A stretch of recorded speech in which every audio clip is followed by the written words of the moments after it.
Salam, hər birinizə xoş gördük. Bu günlərim bir cür xəmirdən 5 cür şirniyyat hazırlayıb Ramazan bayramı üçün paylayıram və bunun üçün əvvəlcə qabımızın içərisinə içliyini hazırlayırıq. İçliyini hazırlamaq üçün qabımızın içərisinə 3 stəkan şəkər tozu, 2 stəkan un, 500 qramdan biraz az, 350 qram ərinmiş yağ, 2 ədəd vanil əlavə edib içliyimizi hazırlayırıq. Gördüyünüz kimi içliyimiz bu cür dənəvar şəkildə olmalıdır. İçliyimizi bir kənara qoyduq. İndi isə qabımızın içərisinə 10 stəkan un əlavə etmişəm, 700 qram yağ. Bunları bir yerdə yaxşıca umac edirik. Umac etdikdən sonra 3 ədəd yumurtanın sarısını əlavə edirik və 2 stəkan yarım qatıq əlavə etdim.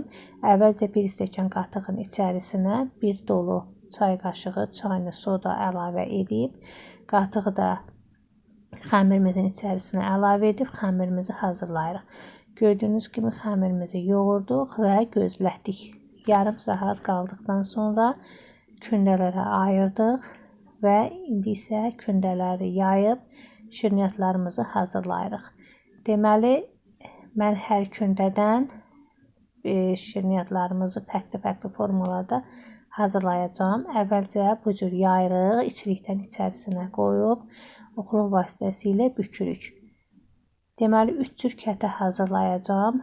Banan və siqaret şirniyyatını eyni xəmirdən hazırlayırıq və oxlovu içərisindən yavaşca çıxardırıq və hər iki baş tərəfdən açıq olan hissələri bağlayıb kətə kəsən vasitəsilə kətələrimizi kəsirik. Gördüyünüz kimi hamısını eyni ölçüdə kəsdik və soba listinin içərisini yağlayıb listin içərisinə yerləşdirdik. Bunu sobaya yerləşdirdik bişməyə. İndi isə yenə yaymışıq və bu dəfə kətələrimizi uzunsov şəkildə kəsib bu cür hazırlayırıq. Gül formasında, buket gül şəklində hazırlayırıq.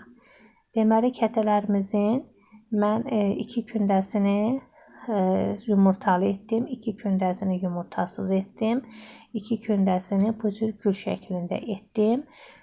Bu qayda ilə hazırladıq. İndi isə siqaret şirniyyatını hazırlayırıq. Gördüyünüz kimi yaydıq, sonra bu cür hissələrə ayırırıq. İçlikdən yerləşdirdik və bükürük. Rulet şəklində büküb bu cür siqaret formasında hazırladıq. Hamısını eyni qaydada edirik. İndi isə buket gül formasında olan şirniyyatımıza yumurta çəkib bişməyə qoyduq.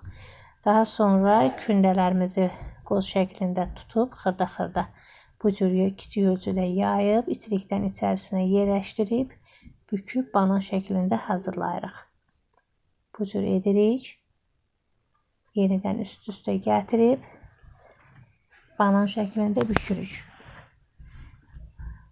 Siqaretlərində yarısını yumurtalı etdik, yarısını yumurtasız edib bişiririk. Gördüyünüz kimi bizim şirniyyatlarımız bişiblər.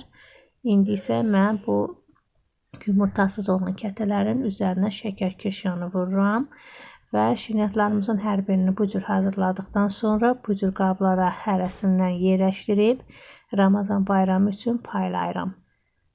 Mənə elə gəlir ki, bu daha bir doğru seçimdir. Bu isə şokoladlı paxlavadır. Bunu da əvvəlcə bişirmişəm. Kanalımızda var. İstəyənlər baxa bilər. Hərəsindən bir dənə, 2 dənə bu cür qablarda hazırlayıb Ramazan bayramı üçün imkansız ailələrə payladıq. Allah hər kəsin etdiyi duaları qəbul etsin. Bizimki də içərisində. İzlədiyiniz üçün təşəkkür edirəm. Əgər bəyəndinizsə like edin. Bunu paylaşmaqda məqsədimiz bir xəmirdən 5 cür şirniyyatı pişirilməsi idi. İstəsə sizlər də hazırlayarsınız. Daha sonra bu cür paketləyib payladıq. Çox sağ olun, təşəkkür edirəm.